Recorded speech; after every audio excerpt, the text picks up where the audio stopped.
1947 में आखिरी बार भारत में चीता को देखा गया था। 1952 में इन्हें एक्सटिंक्ट डिक्लेयर कर दिया गया था, लेकिन अब ये बदलने वाला है। भारत में फिर से चीता देखने को मिलेगा। पहले आपको बता दूं कि भारत और चीता का पुराना रिश्ता है। चीता शब्द हिंदी का ही शब्द है जो संस्कृत के शब्द चित्रक से आता है। दुनिया भर में इस वाइल्ड कैट को अब चीता के नाम से ही जाना जाता है। एशियाटिक चीता एशिया में पाए जाने वाले चीता की प्रजाति थी, जो कि भारत में काफी कॉमन थी। 1900s तक तो इजराइल, अरब देश, ईरान, अफगानिस्तान और भारत के साउथ इंडियन हिस्सों तक में एशियाटिक चीता अच्छी तादाद में देखने को मिलते थे। आज सिर्फ 12 एशियाटिक चीता जिंदा हैं, जो कि ईरान में पाए जाते हैं। अफ्रीकन देशों में पाए जाने वाले अफ्रीकी चीता की तादाद कई ज्यादा बेहतर है, हजारों में है। चीता को भारत में हंटिंग लेपर्ड के नाम से भी जाना जाता है, क्योंकि कई राजा महाराजाओं द्वारा इनका इस्तेमाल हंटिंग के लिए, शिकार के लिए किया गया है।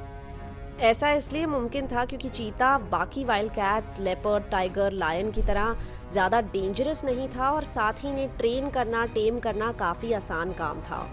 और ये सबसे तेज दौड़ने वाला जानवर है, तो शिकार में काफी मददगार साबित होता था। कहा जाता है कि फिरोज शाह तुगलक पहले ऐसे रूलर थे, शासक थे, जिन्होंने चीता का इस्तेमाल हंटिंग के लिए किया। मुगल सम्राट अकबर के पास भी 1000 चीता थे, जो वो गजेल और ब्लैक बक को हंट करने के लिए इस्तेमाल करते थे। साथ ही मुगल सम्राट जहांगीर ने अपनी किताब तुजुक-ई-जहांगीरी में बताया था कि 1608 में उन्होंने व्हाइट चीता देखा था राजा वीर सिंह देव के पास ओरछा, मध्य प्रदेश में। ये आज तक का इकलौता रिकॉर्डेड व्हाइट चीता है। लेकिन इसी तरीके से चीता को ट्रेन कर हंट करने के लिए रखने की वजह से कैप्टिविटी में उनकी ब्रीडिंग काफी कम हो गई।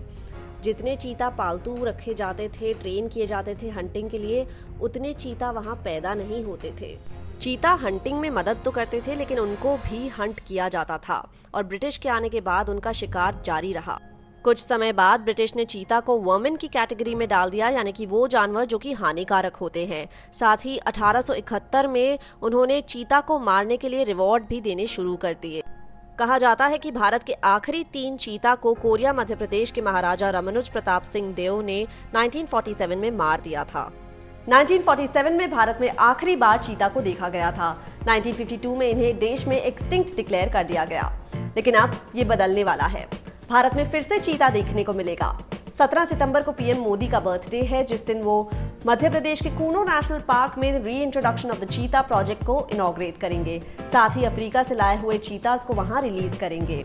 अफ्रीकी देश नामीबिया से 8 चीतास को लाया जा रहा है, जिसमें से 5 फीमेल हैं और 3 मेल हैं। इन्हें 30 दिन के लिए क्वारंटीन में रखा जाएगा, जिसके बाद इन्हें एक स्पेसिफिक एरिया एनक्लोजर में छोड़ा जाएगा, जहां ये अंडर ऑब्जर्वेशन रहेंगे।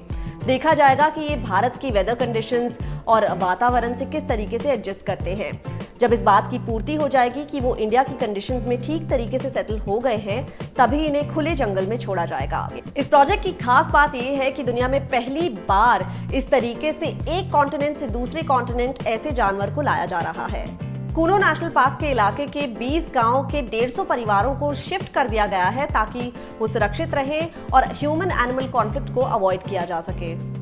ग्लोबली इनकी पॉपुलेशन 7000 से कम है। वल्नरेबल स्पीसीज कहा गया है। कुछ जगहों पर एंडेंजर्ड स्पीसीज भी माना गया है, यानी कि खत्म होने के खतरे में आने वाली प्रजाति।